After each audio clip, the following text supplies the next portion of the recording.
Bismillah, alhamdulillah, wassalatu wassalamu ala rasulillah. Alhamdulillah patepang deui dinten ieu dinten Sabtu kaping 11 Juli 2026 masih dina surat Al-Furqan ayat ke-38. A'udzubillahi minasyaitonir rajim. Bismillahirrahmanirrahim. Wa kullan darabna wa kullan jeung saban-saban atawa masing-masing negeri ti mimiti kaum Nuh duwi ka kaum Samud, kaum Ad jeung kaum Lut, Sodom sadayana oge dihancurkeun ku Allah lantaran kamaksiatanana.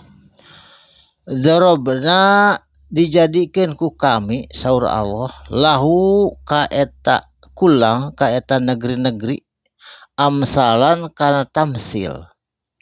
Jadi perumpamaan atawa jadi pelajaran.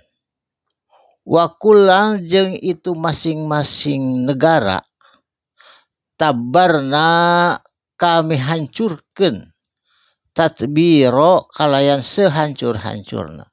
Contohna kaum Nuh dihancurkeun ku banjir, kaum Ad Nabi Soleh dihancurkeun ku angin anu tiis, terus kaum Samud kaumna Nabi Hud dihancurkeun ku pekik suara, sareng kaum Sodom oge dihancurkeun ku hujan batu jeung dibalikeun negrina ti luhur jadi ti handap.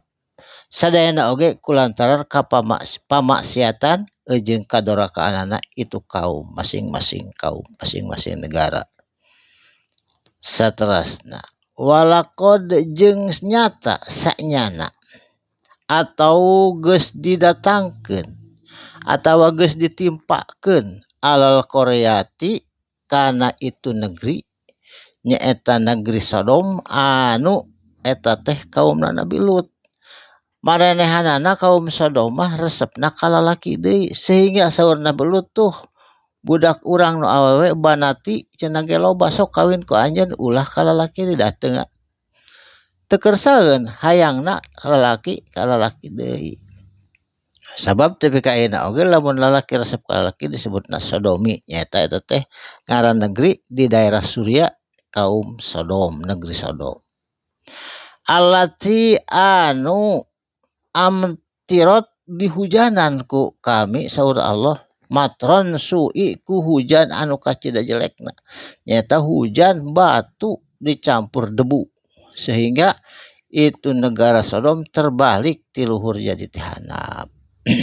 Nyaeta eta teh kaumna Nabi Lut. Saterasna afalam yakunu naha anjeun teu bukti atau maranehanana teu bukti ya raunaha maranehanana teu ningali kana kisah eta henteu jadikeun pelajaran kana eta sejarah atawa negara anu tos ditimpa musibah ti samemehna naha teu jadikeun pelajaran balita bahkan kanu bukti itu jalma-jalma anu kafir, jalma-jalma anu ingkar layar juna manehanana teu mikahayang, teu mikaharep mung nusyuro kana datangna hari kiamat, kana datangna hari kebangkitan.